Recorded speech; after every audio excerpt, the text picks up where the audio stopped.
Hi friends! ఈరోజు మన స్వప్న స్వగృహ కిచెన్‌లో మరొకసారి కొత్త వంటతో మీ ముందుకొచ్చాను. అదే ప్రోటీన్ రిచ్ ఫుడ్ అండి. డైట్‌లో ఉన్న వాళ్ళకి గానీ, వెయిట్ లాస్ అవ్వాలనుకున్న వాళ్ళకి గానీ, డయాబెటిస్ వాళ్ళకి గానీ ఎంతో హెల్తీగా ఉండే ప్రోటీన్ దోస అండి. దాన్ని ఎలా ప్రిపేర్ చేసుకోవాలో ఇప్పుడు నేను మన ఛానల్‌లో మీకు చూపించబోతున్నాను. దానికోసం ఒక హాఫ్ గ్లాస్ అండి ఇది. ఏ గ్లాస్ తోటైతే మనం ఏ గిన్నెతోటైతే మెజర్ చేసుకుంటామో అన్ని పప్పులు అదే గిన్నెతోటి మెజర్ చేసుకోవాలండి. నేను ఇప్పుడు ఇది చిన్న టీ గ్లాస్ తీసుకున్నాను. టీ గ్లాస్ తోటి హాఫ్ గ్లాస్ పెసరపప్పు అండి. ఇది పొట్టు పెసరపప్పు. పెసర్లైనా కూడా బాగుంటాయి. ఇంకా పప్పు కంటే పెసర్లైనా కూడా బాగుంటాయి. నేను పెసర్లు అవైలబుల్ లేవు కాబట్టి పెసరపప్పు తీసుకున్నాను. హాఫ్ గ్లాస్ పొట్టు పెసరపప్పు, హాఫ్ గ్లాస్ శనగపప్పు, హాఫ్ గ్లాస్ మినప్పప్పు. మినప్పప్పు కంటే ఇంకా మినుములు కానీ పొట్టు మినప్పప్పు కానీ బాగుంటుందండి. హాఫ్ గ్లాస్ బొబ్బరి పప్పు, హాఫ్ గ్లాస్ ఎర్ర కందిపప్పు. ఇది చాలా ప్రోటీన్ రిచ్ ఫుడ్ అండి. షుగర్ ఉన్న వాళ్ళు కూడా ఏ డౌట్ లేకుండా ఇది తినొచ్చు. చాలా హెల్తీ ఫుడ్ అనమాట. వెయిట్ లాస్ అవ్వాలనుకున్న వాళ్ళకు కూడా ఒక్క దోశతో ఆగకుండా 2, 3 దోశలు ఈజీగా తింటారండి. అంత బాగుంటాయి ఇవి. చూడండి, తర్వాత హాఫ్ గ్లాస్ రైస్ వేసేసి ఒక 6 to 7 అవర్స్ దీన్ని నానబెట్టుకోవాలి. ఇప్పుడు నైట్ దోశ వేసుకోవాలనుకుంటే మనం పొద్దున నానబెట్టుకోవాలి. పొద్దున దోశ వేసుకోవాలనుకుంటే మనం నైట్ నానబెట్టుకోవాలి. ఇది నానబెట్టుకున్నాక అప్పటికప్పుడు పిండి రుబ్బుకొని చేసుకునే దోశ అండి. ఇది తర్వాత ఇట్లా పిండిని రుబ్బి పక్కకు పెట్టుకోవాల్సినంత అవసరం లేదు. ఎప్పుడు పిండి రుబ్బుకుంటే అప్పుడు వెంటనే చేసుకోవచ్చు అండి ఇది. తర్వాత ఈ పప్పులన్నీ ఇలా కలిపేసి మనం వాటర్తో శుభ్రంగా కడుక్కోవాలి. ఎవరైతే మొదటిసారి నా వీడియో చూస్తున్నారో నా వీడియోకి ఒక లైక్, షేర్ అండ్ సబ్స్క్రైబ్ చేసి చూడండి.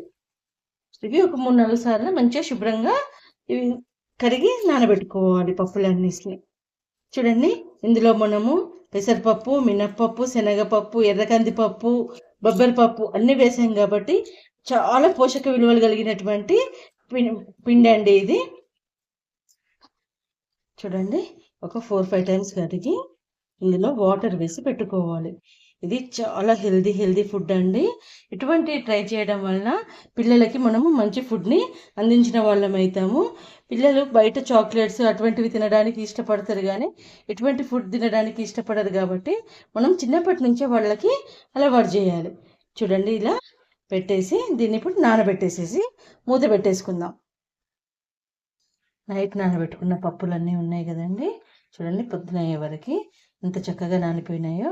ఇలా చూడండి, వీటిని ఇప్పుడు మనం పెసరట్టు పిండి ఎలా మిక్సీ చేసుకుంటామో వెట్ గ్రైండర్లో అయినా వేసుకోవచ్చు, మిక్సీలో అయినా వేసుకోవచ్చు. దానికోసం నేను ఒక చిన్న అల్లం ముక్క, 4 పచ్చిమిర్చి, కొంచెం వెల్లుల్లి, జీలకర్ర తీసుకొని మిక్సీ వేసుకుంటున్నానండి. మిక్సీ వేసుకొని దీన్ని వెంటనే దోశ వేసుకోవచ్చు.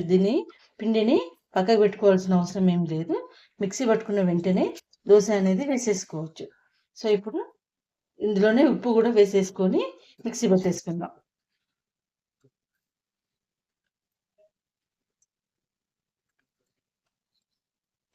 ఉప్పు కారాలు అనేటివి ఎవరి టేస్ట్కి తగ్గట్టుకు వాళ్ళకండి.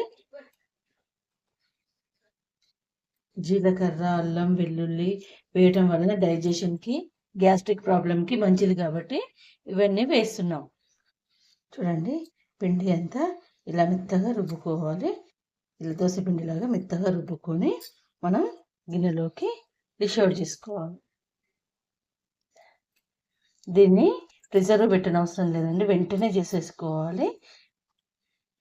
ఈ పిండిని పులువ పెట్టనవసరం లేదండి, వెంటనే దోశలు వేసేసుకోవచ్చు.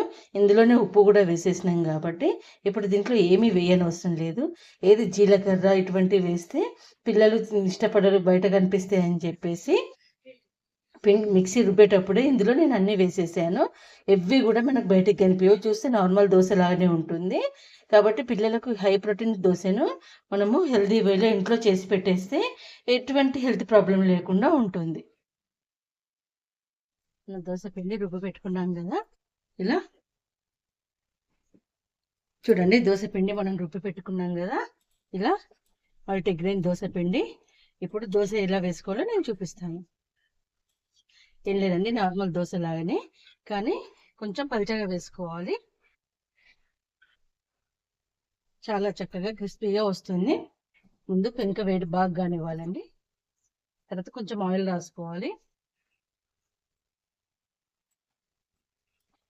దోశ వేసుకునే ముందు పిండిని మంచిగా కలుపుకోవాలి. చూడండి, ఇలా దోశ అనేది మంచిగా చూడండి ఎట్లా వస్తుందో పలుచగా. మనం ఎంత పలుచగా కావాలంటే అంత పలుచగా కూడా వేసుకోవచ్చు. దీనికి ఆయిల్ కూడా ఎక్కువ పట్టదండి. 2 నిమిషాలు అయినాక ఇంకో సైడ్ తిప్పేసుకొని కాల్చుకోవాలి.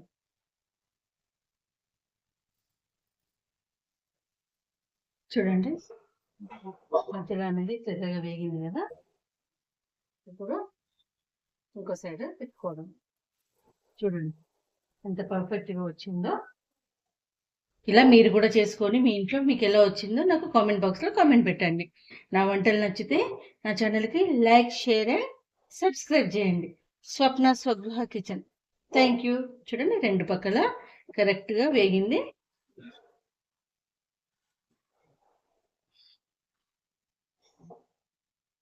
మల్టీగ్రెయిన్ దోశ రెడీ అయిపోయి. దీనికి టమాటో చట్నీ కానీ పల్లి చట్నీ కానీ కాంబినేషన్ బాగుంటుంది.